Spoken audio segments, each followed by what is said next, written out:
Dördüncü nükte. İnsan şu kainat içinde pek nazik ve nazenin bir çocuğa benzer. Zaafında büyük bir kuvvet ve aczinde büyük bir kudret vardır. Çünkü o zaafın kuvvetiyle ve aczin kudretiyledir ki şu mevcudat ona musahhar olmuş. Eğer insan zaafını anlayıp kalen, halen, tavren dua etse ve aczini bilip istimdad eylese, o teshirin şükrünü eda ile beraber matlubuna öyle muvaffak olur ve maksatları ona öyle musahhar olur ki iktidarı zatisiyle onun öşr-ü mi'şarına muvaffak olamaz. Yalnız bazı vakit lisan-ı hal duasıyla hasıl olan bir matlubunu yanlış olarak kendi iktidarına hamleder. Mesela tavuğun yavrusunun zaafındaki kuvvet tavuğu arslana saldırtır. Yeni dünyaya gelen arslanın yavrusu o canavar ve aç arslanı kendine musahhar edip onu aç bırakıp kendi tok oluyor. İşte cai dikkat zaaftaki bir kuvvet ve şayan-ı temaşa bir cilve-i rahmet. Nasıl ki nazdar bir çocuk ağlamasıyla, ya istemesiyle ya hazin haliyle matluplarına öyle muvaffak olur ve öyle kaviler ona musahhar olurlar ki o matluplardan binden birisine 1000 defa kuvvetciyle yetişemez. Demek zaaf-ı acz onun hakkında şefkat ve himayeti tahrik ettikleri için küçücük parmağıyla kahramanları kendine musahhar eder. Şimdi böyle bir çocuk o şefkati inkar etmek ve o himayeti ittiham etmek suretiyle ahmakane bir gurur ile ben kuvvetimle bunları tesir ediyorum dese elbette bir tokat yiyecektir. İşte insan dahi Halık'ının rahmetini inkar ve hikmetini ittiham edecek bir tarzda küfran-ı nimet suretinde Karun gibi innema utituhu ala ilm, yani ben kendi ilmimle, kendi iktidarımla kazandım dese elbette sille-i azaba kendini müstehak eder. Demek şu meşhut saltanat-ı insaniyet ve terakkiyat-ı beşeriye ve kemalat-ı medeniyet celb ile değil, galebe ile değil, cidal ile değil, belki ona onun zaafı için tesir edilmiş, onun aczi için ona muavenet edilmiş, onun fakrı için ona ihsan edilmiş, onun cehli için ona ilham edilmiş, onun ihtiyacı için ona ikram edilmiş. Ve o saltanatın sebebi kuvvet ve iktidarı ilmi değil, belki şefkat ve re'fet-i Rabbaniye ve rahmet ve hikmet-i ilahiyedir ki eşyayı ona tesir etmiştir. Evet, bir gözsüz akrep ve ayaksız bir yılan gibi haşerata mağlup olan insana, bir küçük kurttan ipeği giydiren ve zehirli bir böcekten balı yediren, onun iktidarı değil, belki onun zaafının semeresi olan tesir-i Rabbani ve ikram-ı Rahmani'dir. Ey insan! Madem hakikat böyledir, gururu ve enaniyeti bırak, uluhiyetin dergahında acz-u zaafını, istimdat lisanıyla, fakr-u hacatını tazarru ve dua lisanıyla ilan et ve abd olduğunu göster ve hasbunallahu ve ni'mel vekil de yüksel. Hem deme ki ben hiçim, ne ehemmiyetim var ki bu kainat bir hakîm-i mutlak tarafından kasti olarak bana tesir edilsin, benden bir şükrü külli istenilsin. Çünkü sen çendan nefsin ve suretin itibariyle hiç hükmündesin. Fakat vazife ve mertebe noktasında sen şu haşmetli kainatın dikkatli bir seyircisi, şu hikmetli mevcudatın belagatlı bir lisan-ı natıkı ve şu kitab-ı alemin anlayışlı bir mütalacısı ve şu tesbih eden mahlukatın hayretli bir nazırı ve şu ibadet eden masnuatın hürmetli bir ustabaşısı hükmündesin. Evet ey insan, sen nebati cismaniyetin iciyetiyle ve hayvani nefsin itibariyle sagir bir cüz, hakir bir cüz'i, fakir bir mahluk, zayıf bir hayvansın ki bütün dehşetli mevcudat-ı seyyalenin dalgaları içinde çalkanıp gidiyorsun.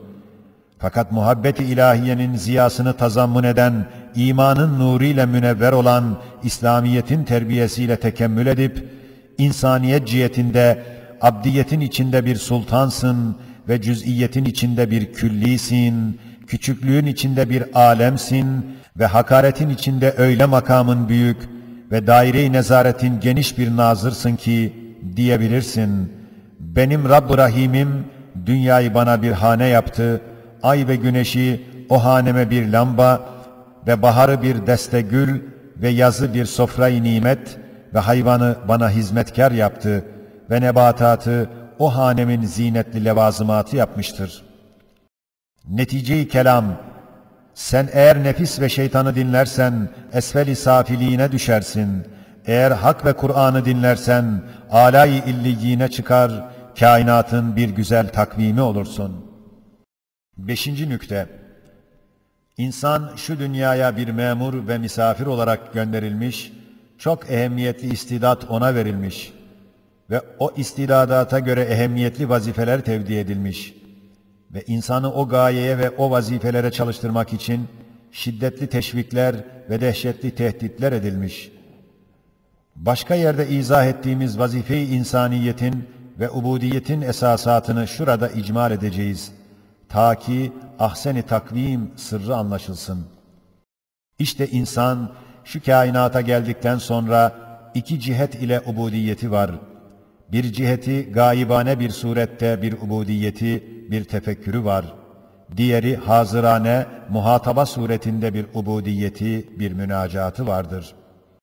Birinci vecih şudur ki, kainatta görünen saltanat-ı rububiyeti, itaatkârane tasdik edip, kemalatına ve mehasinine hayretkârane nezaretidir.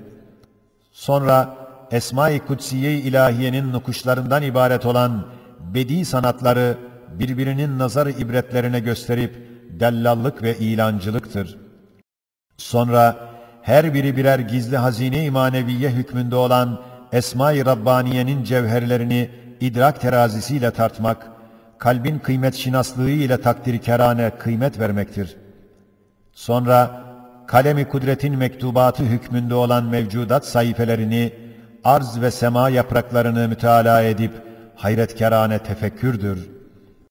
Sonra, şu mevcudattaki zinetleri ve latif sanatları istihsankârane temaşa etmekle, onların Fatır-ı Zülcemal'inin marifetine muhabbet etmek ve onların Sani Zülkemal'inin huzuruna çıkma ve iltifatına mazhar olmaya bir iştiyaktır. İkinci vecih, huzur ve hitap makamıdır ki, eserden müessire geçer, görür ki, bir Sani Zülcelal, kendi sanatının mucizeleriyle kendini tanıttırmak ve bildirmek ister. O da iman ile, marifet ile mukabele eder. Sonra görür ki, bir Rabb-ı Rahim, rahmetinin güzel meyveleriyle kendini sevdirmek ister. O da ona hasr-ı muhabbetle, tahsis-i taabbütle kendini ona sevdirir.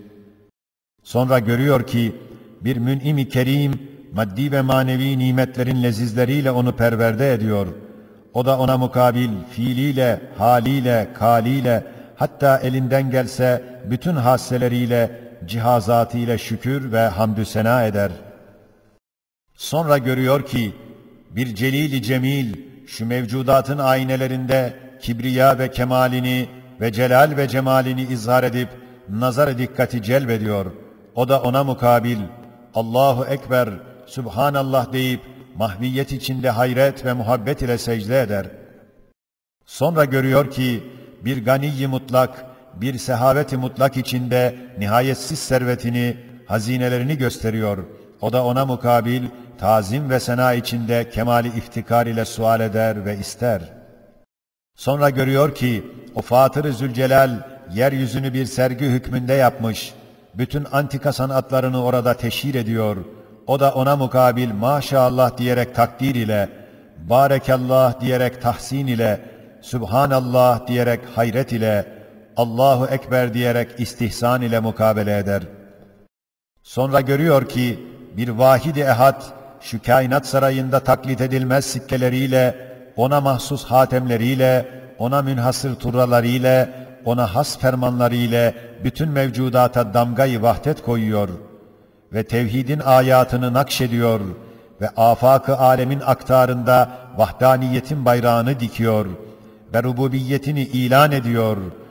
O da ona mukabil tasdik ile, iman ile, tevhid ile, izan ile, şehadet ile, ubudiyet ile mukabele eder.